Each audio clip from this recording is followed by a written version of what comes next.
Ini SK KPU tanggal 21 Agustus. Bapak bisa terangkan isinya dan apakah ada logika hukumnya atau dasar hukumnya?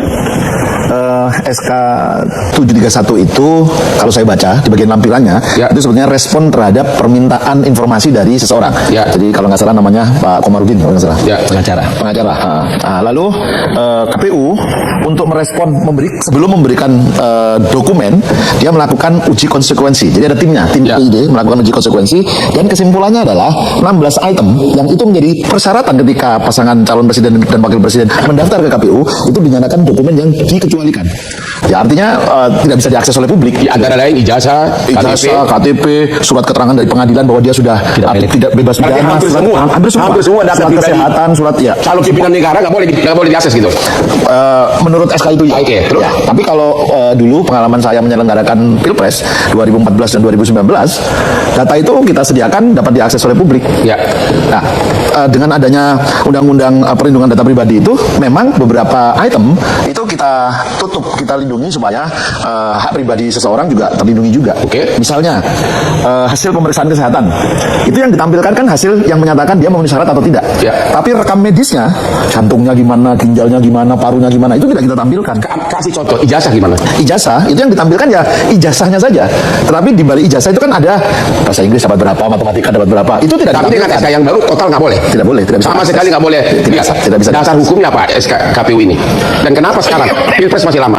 Kalau mengikuti prosedurnya, maka yang dijadikan dasar oleh teman-teman KPU itu ya hasil rapat uji konsekuensi oleh tim itu. Dari segi hukum, landasan hukumnya ada nggak? Misalnya laporan harta kekayaan, itu kan oleh KPK malah dibuka ke publik. Kok ini nggak boleh? Nah ini berarti ada regulasi yang bertentangan. Maksud Bapak SK ini bertentangan dengan undang-undang atau siapa yang salah? Dia bertentangan dengan undang-undang yang lain. Misalnya KPK misalnya dia membuka itu. Tetapi di Undang-Undang Keterbukaan Informasi Publik Perlindungan Data Pribadi ini malah tidak bisa dibuka karena sudah dilakukan juga uji konsekuensi. Jadi dari Bapak sebagai mantan ketua KPU, apakah SK ini sebelum dicabut memang ada landasan hukumnya atau tidak? Dan kenapa segampang itu dicabut?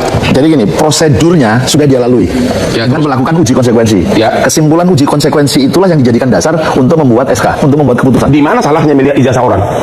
Apalagi calon pimpinan negeri. Nah, itu mesti dikonfirmasi kepada KPU yang sekarang gitu ya. Kok bisa semua ditutup gitu loh. Bahkan ketika mereka membuat konferensi pers menyatakan bahwa SK itu batal, saya juga punya pertanyaan. Loh, ketika kamu menetapkan keputusan itu melalui uji konsekuensi. Mestinya untuk menyatakan dokumen-dokumen itu bisa dibuka atau tidak, itu ada uji konsekuensinya lagi. Nah, ini kan tidak dilakukan. Saya nggak tahu ya, karena di dalam konferensi pers itu tidak diceritakan apa yang sudah dilakukan sehingga mereka mencabut atau membatalkan keputusan itu. Pak DPR, apakah Bapak kan membawahi Komisi 4, membawahi KPU, apakah DPR tahu tentang ini dan apakah setuju? Secara normatif kan Komisi 2 DPR RI itu memiliki dua fungsi legislasi terkait kepemiluan. Satu, membahas rancangan undang-undang menjadi undang-undang di bidang kepemiluan. Yang kedua, kami menerima konsultasi atau membahas seluruh rancangan peraturan KPU untuk rancangan PKPU. Termasuk ini? Bukan. Untuk menjadi peraturan KPU. Yang dipilih oleh KPU hari ini itu bukan peraturan KPU, tapi keputusan Komisi Pemilihan Umum. Itu tidak masuk kewenangan DPR dalam domain itu. Nah, yang menjadi pertanyaan kalau kita orang hukum, kenapa kok pilihannya itu bukan peraturan KPU, tapi kemudian keputusan KPU? Dari segi substansi harusnya apa? Dari sisi substansi harusnya peraturan, karena ini mengatur. Kalau keputusan itu memutuskan satu objek yang bersifat konkret. Berarti mau menghindari DPR? Itu menjadi pertanyaan bagi Komisi 2. Menurut DPR? Itu menjadi pertanyaan bagi Komisi 2 dan kami sebetulnya ingin memanggil KPU Republik Indonesia pada Senin yang akan datang. Tapi kemudian mereka terlanjur membatalkan keputusan KPU nomor 731 tahun 2020. Apakah tidak dipanggil juga? Segampang itu mencabut? Kami akan tetap mendalami, melakukan klarifikasi. Yang kedua yang akan kami klarifikasi adalah kenapa keputusan ini atau dasar aturan ini dikeluarkan di tengah tidak ada lagi tahapan terkait dengan pemilihan presiden. Normally seluruh ketentuan peraturan terkait dengan tahapan pemilu itu diajukan beberapa saat sebelum tahapan itu dilakukan. Jadi misalnya ini tahapan pendaftaran capres cawapres. Dulu zaman Mas Arief 2-3 bulan sebelumnya rancangannya dimasukkan ke Komisi 2, lalu kemudian kita bahas, kita sahkan. Ini kan matahari baru terbit dari timur, masih jauh sekali baru ke ufuk barat. Jadi ini ada dua hal, substansi dasar aturan yang digunakan, yang ketiga adalah momentum yang kurang tepat. Dan momentum yang kurang tepat ini di tengah arus publik yang menginginkan seluruh kementerian lembaga negara termasuk DPR. Ya teman-teman, selamat datang kembali dengan saya di channel ini. Di sebuah cuplikan video yang barusan kita tonton ini yang cukup menarik ini, ada banyak sekali yang menjadi tanggapan ataupun komentar para netizen-netizen dalam menanggapi video yang barusan kita tonton ini. Nah, di sini ada yang mengatakan, teman-teman, itu telur busuk itu nyata setelah dipecahkan. Sudah pasti dalangnya Jokowi yang rubah-rubah, tangkap Jokowi, usut harta keluarga Jokowi. Sudah jatuh temponya wakil presiden kosong dilengsarkan, bapaknya diadili, bongkar semua kejahatannya. Mantap Pak Hotman, bantulah rakyat tegakkan kebenaran. 280 juta orang rakyat Indonesia bisa tertipu dan bisa dibohongi oleh satu keluarga Jokowi. KPU termasuk termol nepalkan keluarga Jokowi. PKI termol Projo Barat. September ini training pas rakyat mahasiswa buruh ojol mak-mak menggugat.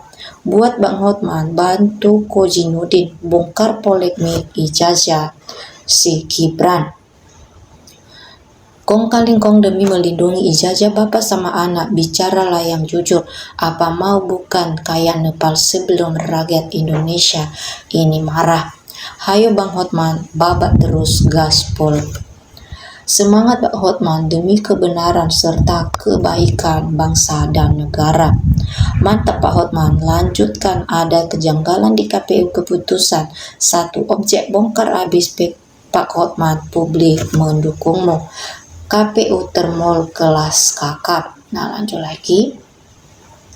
Pemilu 2024 sungguh memilukan dan memalukan. Hukum dan aturan jadi mainan orang-orang yang punya kekuasaan. Pemilu bikin hati pilu. Bagi yang berkompeten, jangan diam sebelum bangsa ini hancur dari dalam. Lebih mengerikan. KPU kok jadi kesetnya Jokowi. Ini KPU dinepalkan segera. Nah, lanjut lagi. Uji konsekuensi, yaitu akal-akalan untuk menutupi kebohongan. Ijazahnya harus diketahui oleh publik, tidak boleh ditutupi. DPR apakah masih bisa jadi wakil rakyat? Mohon pencerahannya. Nah, lanjut lagi. Pak Hotman Paris, mohon rakyat dibela, rakyat untuk membela keadilan di negeri yang carut marut. Peraturan KPU yang membohongi rakyat. Dibuat saja sekalian undang-undang perlindungan koruptor biar bebas dan puas merampas hak rakyat. Ini seandainya ngaku lulusan SLTA, orang tidak akan percaya melihat dari cara bicaranya, cara berpikirnya cepat. Tidak, KPU harus bertanggung jawab. Lanjut lagi. 2 periode Jokowi, KPU, Bawaslu, Polisi, DPR, MK, KPK, Menteri Keuangan, tiada audit atas pengelolaan hutang ribuan triliun, apalagi mempertanyakannya. Pecat saja KPU yang meluluskan ijazah palsu.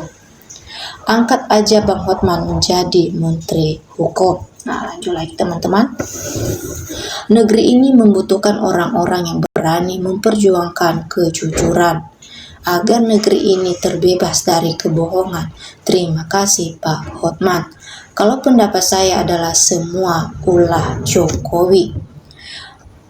Baru diributkan sekarang, ada kejanggalan saat pemilu, pada diam saja. Meski pada tahu, masyarakat juga pada tahu. Kenapa? Nah begitu Pak, sudah saatnya sampaian pilih-pilih mana yang benar-benar yang perlu dibantu. Salam hormat, semoga selalu sehat untuk kebenaran.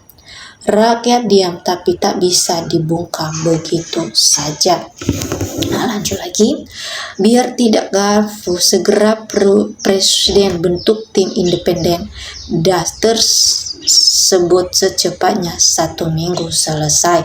Berapa KPU disuap Mulyono? Mantap Bang Hotman, terus usut tuntas KPU. Patut diduga ada persengkongkolan untuk menutupi kebohongan, mungkin berkaitan dengan gratifikasi. Memang KPU biang pembohong demi duit dan jabatan. perlu terbuka dalam hal-hal publik. Jangan gunakan sistem feodal. Rakyat tidak perlu tahu apa-apa dan sang raja bertitah rakyat terus manut. Para KPU jangan bersikap demikian, sebab Andra ini kami bayar, jadi harus melayani kami rakyat. Pegawai KPU semuanya zalim, harus dihukum, termasuk dalangnya. Peraturan KPU harus disertai dasar hukumnya dan membatalkannya juga harus disertakan dasar hukumnya. Jika tidak, maka KPU melanggar undang-undang. Nah, lanjut lagi. Benar kata Bang Rocky, siapapun pejabat publik yang merugikan rakyat, nepalkan saja. Terus Bang Hotman, ungkap terus kebenaran, rakyat mendukungmu. Semenjak Jokowi berkuasa, negeri ini jadi kisruh terus.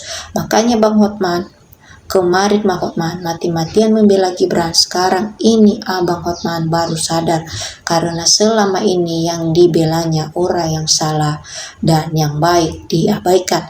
Pecat dan telusuri kekayaan yang dimiliki oleh Ketua KPK. Nah, teman-teman, inilah yang menjadi tanggapan ataupun komentar para netizen-netizen dalam menanggapi video yang barusan kita tonton ini. Oke teman-teman, sampai ketemu di video kita selanjutnya.